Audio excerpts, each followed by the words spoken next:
Hey, what's up, guys? Welcome to Law Explaining the Interwebs. I'm your host, Nick Rekieta of Rekieta Law, a small law firm in central Minnesota. But do not make any mistake. I am presently suspended for not keeping up with my continuing legal education. And until I remedy that and rectify that situation, I am not allowed to practice law. And that means that I forgot everything I know. Like everything I say no longer counts. So think it. Although if you're going to YouTube for legal advice, you're wrong in general. But we talk about legal subjects, but we're not doing that. We're not going to talk about legal subjects because somehow I forgot everything because I didn't do my CLEs. Apparently.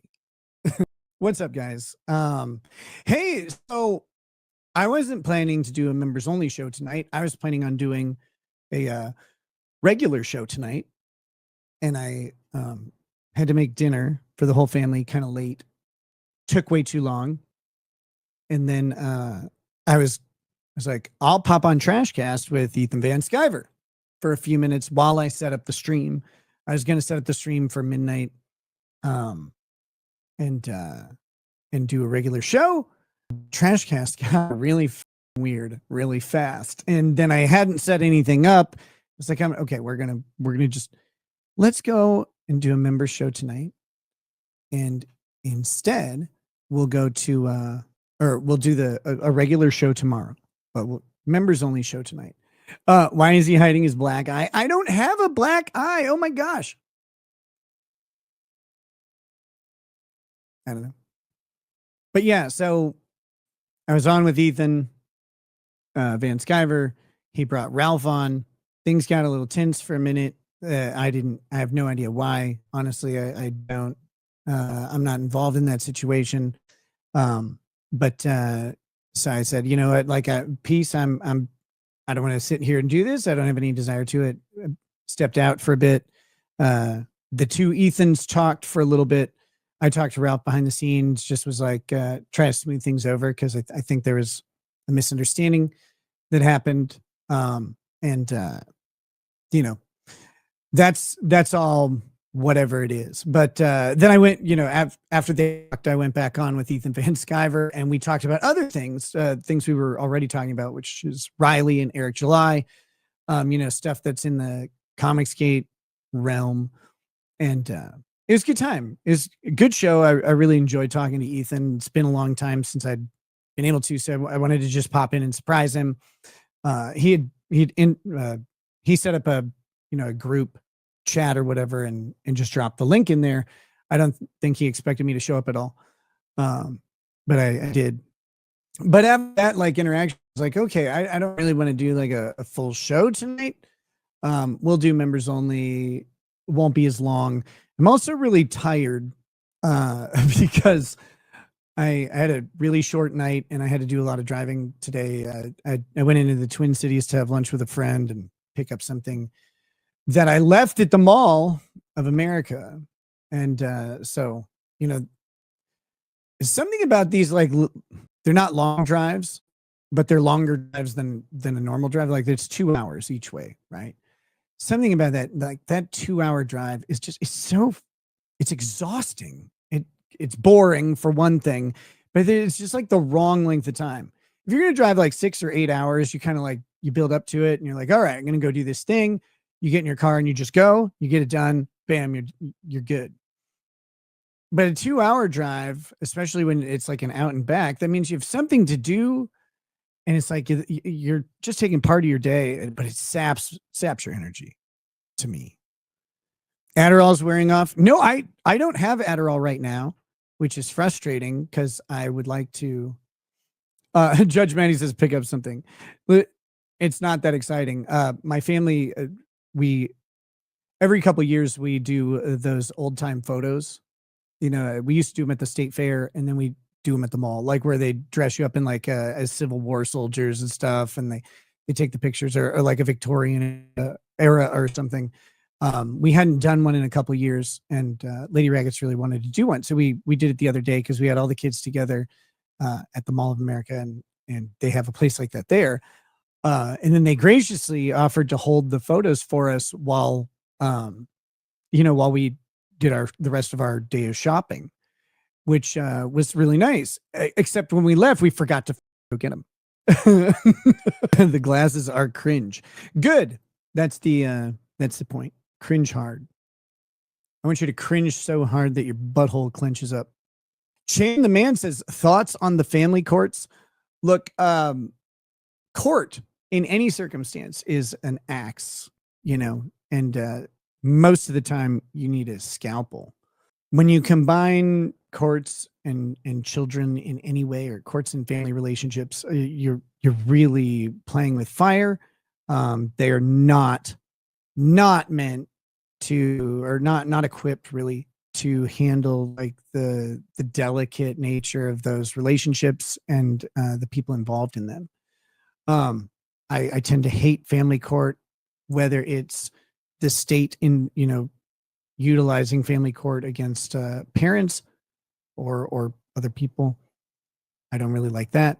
But also when it's person to person, ex spouses or whatever, dealing with custody issues, it's not an ideal tool to do these things. It's the tool of last resort. And so that applying that to when kids and family relationships are involved is just it's always risky, so I don't like them. I don't like them.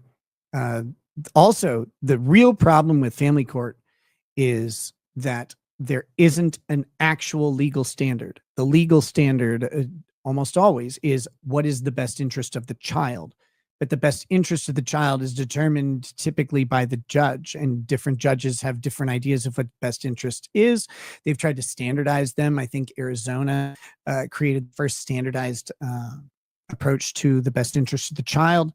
Many states have adopted that approach, but it's not perfect. Like it's just kind of a made up thing. And so with that, like, it makes it really hard to say, okay, like this is what you need to do or prove, or this is what you need to expect the other person is trying to do or prove in a case. That you can't do it because there isn't a consistent, like I said, objective standard. It's too subjective. And since it involves children, the safety of children and their interests, judges are able to do things that they really shouldn't be able to do. Hope that helps answer your question. Low Watermark says, weird day. Hey, Nick. Hey, man. Me too. Mine was going along, and then all of a sudden I was standing in the middle of a train wreck. So that was weird. But it's, we're not going to worry about it. Life will go on. I don't around with painkillers. Never did. Even when I had surgeries, they gave me like, I think Vicodin one time and Oxy another time or whatever. And I think I took one, and then I threw up, and like my stomach, my body does not like those things. I get not really nauseous and motion sick or whatever on them. And so I just switched to Tylenol and ibuprofen or whatever, and just had that, just a heavy dose of each of those. And I've never gotten into the big painkillers. I don't like them in general, but I also fear like the physically addictive properties they can have. Someday I'll have to tell my Anaconda story. I can't let this stand. I can't let Barnes be known as Anaconda. No, thank you. Nope. No, I was given that nickname by a very special person in Las Vegas. Leave me alone. A recipe for fabulous stuff. And tell it you attention to more. Nah, it's okay. Her name was B. She was a stripper in Vegas. She was very fun. The funny part was when I went back the next time I was in Vegas, and and she didn't recognize me until she did. And she's like, Anaconda? It's a good time. I like her. What are you talking about? Oh, are you talking about the story? Was it the Spearmint Rhino in Vegas? Yes. The first time, but when I went back to Vegas, that stripper had gone to a different it moved to a different venue. So how did you know that, Miss Feminital? Boosh, no, she was there, but it wasn't her. And like, yeah, so It was the stripper. Kayla's not a stripper. Your best friend used to strip there? It's a fun place. Like, I enjoyed it.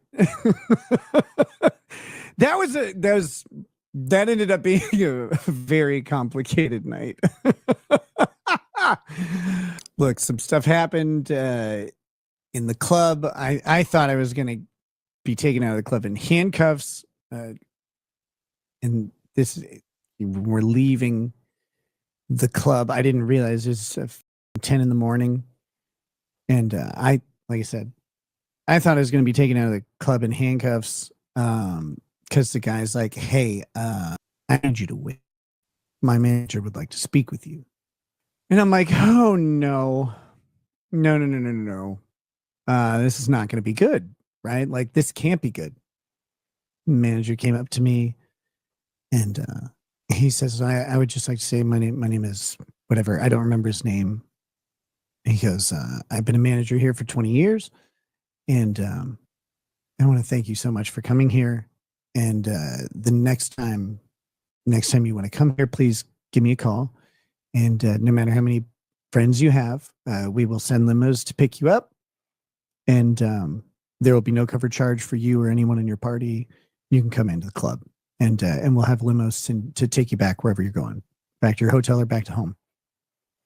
And then I was like, oh shit! Like, this is way worse than getting arrested. Like, this is way worse. Because then I had to check my bank account after that, and I saw why they were so happy to have me as a customer. It was really not great. I didn't give a great blowjob. I just spent so much money. God, it was a disaster. I don't care if they clip that story. That, like, I'm not going to tell the whole story. The whole Anaconda story is really fun. But that's one I'll tell people in private. You know, if you ever meet me and you like want to hear the story, I'll tell you. But I'm not going to tell it online. But the summarized version's fun. Like, I don't care about it. Like, that's not one I'm embarrassed by. That's a story I'm proud to have out there. I don't care. I can tell a quick story from the Rhino. So we went to the Rhino. When we first got there. And this was when I had my Vegas live show. And this is the first time I've been to Vegas ever. And I'd had a private party, and there were some other of the guests of my live show were with me. And we went to the Rhino, and we all sit down. There's about 10 of us.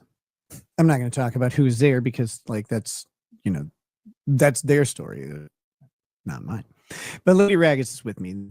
That's the one I'll say. It's me and Lady Raggets. We get there, and I sit down. She puts her jacket down on the chair next to me, and she's like, "I'm going to go to the bathroom. I'll be right back." I'm like, "Cool, that's fine."